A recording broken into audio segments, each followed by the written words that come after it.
Olá, meu querido aluno do oitavo ano, seja bem-vindo a essa aula de História aqui com o professor Wesley Matheus, que a partir de agora, nesse exato momento, vai estar te dando alusão, do nosso conteúdo e também verificando, qual as características específicas que teve no processo de emancipação no Brasil colônia, na época, ali por volta da Idade Moderna, 1500 para frente.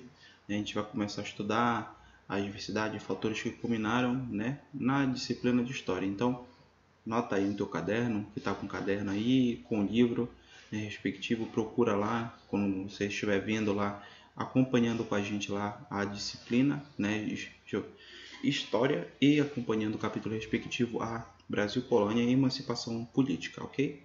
Vamos lá. Tá? Para iniciar, primeiro uma discussão, é importante sabermos qual cenário estamos vendo, se estamos vendo apenas o contexto do Brasil. É importante salientarmos que o cenário, o processo de independência brasileira, essa emancipação da metrópole portuguesa, não foi um fator apenas que aconteceu no processo interno, na colônia, que tiveram, organizações partidárias e tudo mais, vocês vão ver daqui a pouco, mas sim, fatores que se expuseram aí para determinados locais, fatores importantes que aconteceram, um deles foi exemplo da era napoleônica, ok? Então, a gente vai ver isso com mais calma agora, tá? Nesse processo, ok? Vamos lá. Processo Brasil. Primeiramente, nós devemos colocar em pauta, tá bom? Os fatores importantes para esse dado fator, ok? Qual foram os marcos importantes para o processo de emancipação, de independência do Brasil? Perdão, de emancipação política, assim dizendo, né?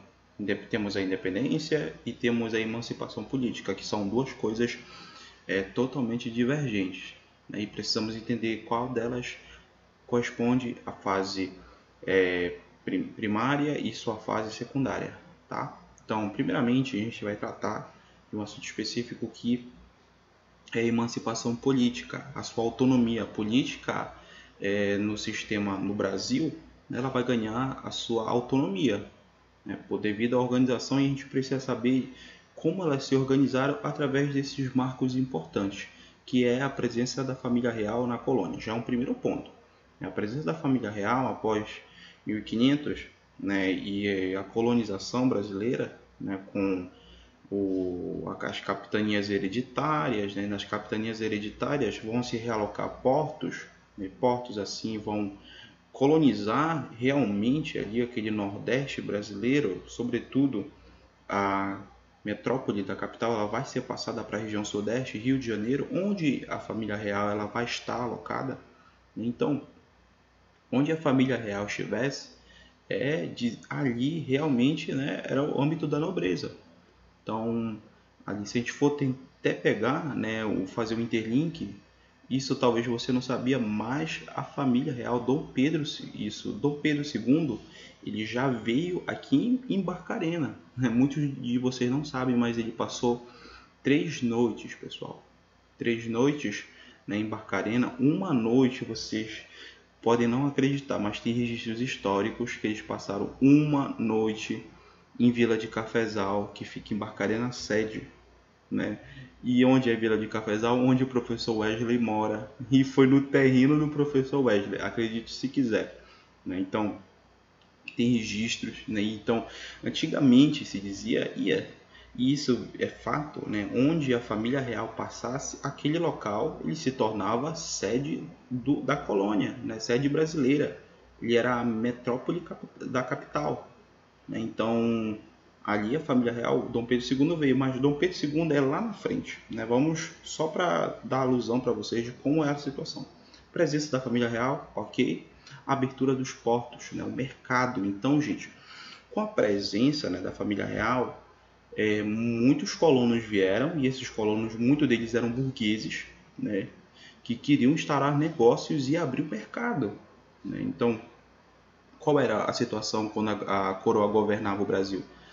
Portugal mandava os colonos exploravam as áreas e assim retiravam a matéria-prima, e vendiam todo o material primário, e o dinheiro que é realocado, 40% ficava para o colono, perdão, 30% ficava para o colono e o restante era repassado à coroa. Então a coroa sempre ficava com maior porcentagem, né, dos valores adquiridos pela colônia, que no caso o Brasil.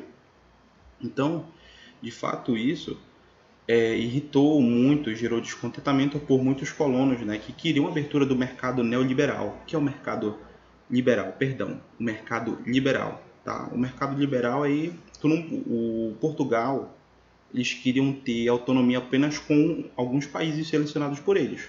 Portugal falava, olha, né, falar para o colono lá no Brasil, você só pode vender apenas, né, para a Holanda a produção em açúcar, né, porque eles são nossos compradores fiéis e a gente não quer quebrar. Não pode vender para a França, não pode vender para a Inglaterra, tem que vender apenas para Holanda.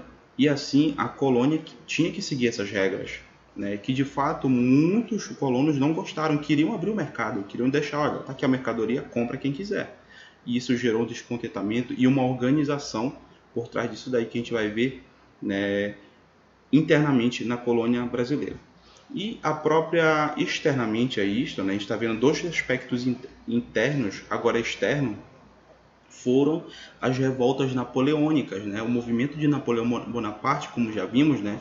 Tu fores ver aí o império que ele alcançou através na França, gerou assim áreas exacerbadas de domínio. E por incrível que pareça, Napoleão, né, travou uma batalha muito dura com Portugal. E nisto, né, Portugal virou todo o seu foco contra apenas as tropas napoleônicas. E o que isso gerou? A coroa estava virada apenas para uma guerra e, de fato, descuidou ao seu olhar dentro da colônia, que isso fez com que os colonos, né, que estavam internamente ali, se organizaram um movimento e começavam a fazer vendas, né, abrir o mercado, deixar o mercado liberal, né, por conta da não fiscalização da coroa, porque a coroa estava atenta apenas na guerra. Então isso foram fatores importantes que fizeram organizações dentro da colônia brasileira para o seu processo de emancipação política. Aí já temos uma independência política. A política brasileira, né, o processo de organização, gestão territorial, já parte dos colonos burgueses, né? Então a coroa meio que já perdeu o controle ali. E o Brasil transformando-se em um Reino Unido, como eu acabei de falar, não é no Reino Unido, né? Não é na organização do Reino Unido, mas é um reinado, né? E nós estamos vivendo no sistema monárquico ainda, né? Então ali já vai começar a vigorar, já que nós temos a posição da família real dentro do Brasil, então ali passa a ser um reinado. E o reinado já está constituinte, já tem uma organização, então ele é fechado, já tem uma união, uma força transparecente. Que isso gerou de fato, né, esses fatores foram importantíssimos para o seu processo de emancipação política, que vai gerar mais tarde, né, o seu processo de independência, e o Brasil vai passar a ser independente, né, do sistema político e governamental, né, de Portugal.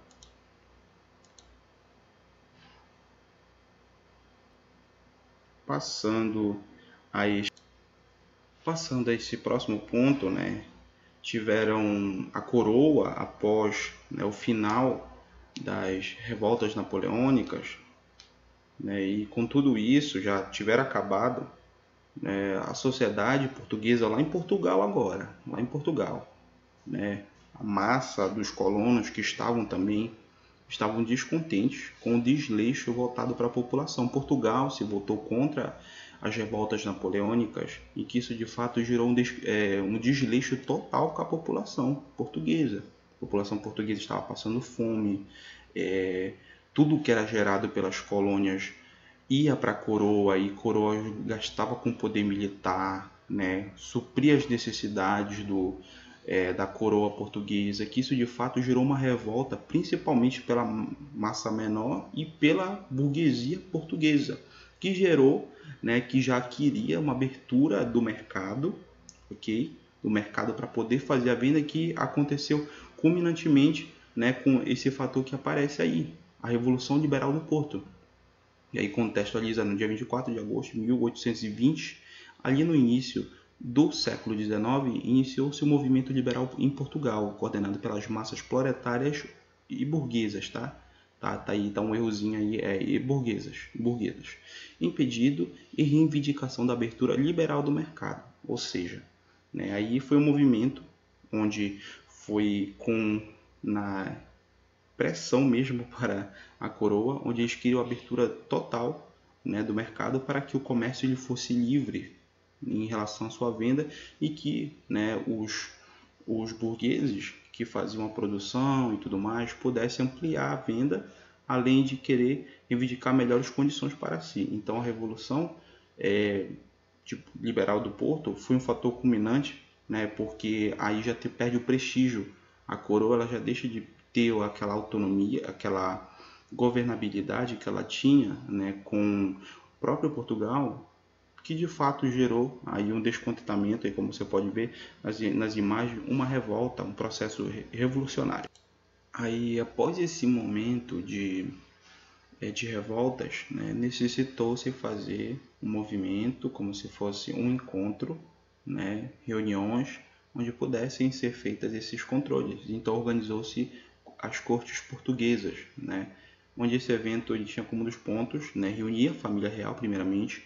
O objetivo era trazer a família real que estava na colônia brasileira, né, estava aqui no Brasil nesse período, né, para que ela voltasse para Portugal, porque não tinha ninguém, a família real ali tinha apenas algumas figuras, né, da família real, mas as figuras de peso estavam no Brasil, né, então elas precisavam voltar para manter a autonomia e o controle. O objetivo de manter a fidelidade à coroa, então o objetivo era a coroa ela ser grande novamente, né, e que todos pudessem, né, os burgueses pudessem parar com as revoltas e ser leais à coroa. E de fato conseguiram, mas com uma condição, né, que eles abrissem uma abertura de um sistema parlamentarista, que essa abertura desse sistema serviu nada mais nada menos para obter os burgueses lá, né, e que fosse agora um sistema democrático, né, liberal em relação à sua política e deixasse de ser monárquico. Então aí foram algumas das situações que ali nesses consensos, né, das cortes portuguesas, que foram como se fosse um motivo para parar as rebeliões, né, através da Revolução Liberal do Porto, né. Aí com isso, após isso, né, com a coroa realocada de novo, né, com as situações de termos um sistema parlamentarista em domínio, né, o parlamento ordenou a volta de Dom João. No caso aí, é importante salientar que Dom João está no Brasil, né, a família portuguesa, por que ela foi para o Brasil? Primeiro ponto, né, a família real voltou devido ao processo das eras napoleônicas. Segundo, doenças, né, peste negra, que estava acontecendo na Europa. Então, doença, né, acontecendo, foi um motivo para a família real ir para o Brasil, né? A família real passou muitos e muitos anos, tanto é que Dom João, né, rei de Portugal, estava lá. Então, o parlamento reivindicou o retorno do rei Dom João, tá? Dom João VI a Portugal. No caso aí, um fator culminante, ele voltou, né, para ficar soberano novamente em Portugal e deixou seu filho, Dom Pedro I, que aí você já conhece a figura de Dom Pedro I, o príncipe regente do Brasil.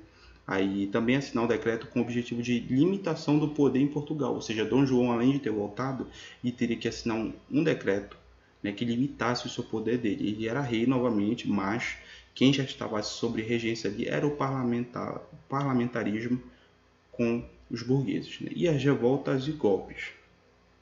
Essas revoltas e golpes aqui, esse miguelismo, era para falar em relação ao que ele estava passando lá, né? O seu filho, Dom Miguel, queria reivindicar, fez revoltas contra Dom João, que culminou, né, futuramente na perca, né? Ele perdeu a revolta para o pai dele, Dom João, né? Dom Miguel perdeu, né? Dom João continuou soberano, morreu o rei, né, de Portugal. Aí nós temos o Partido Português. Gente, isso aqui é muito importante, mas eu vou discutir na próxima aula. Se tu quiser, tu pode fazer uma leitura específica, que isso aqui ele é muito extenso. Mas grava Partido Português e Partido Brasileiro. Na videoaula eu vou estar explicando para vocês melhor.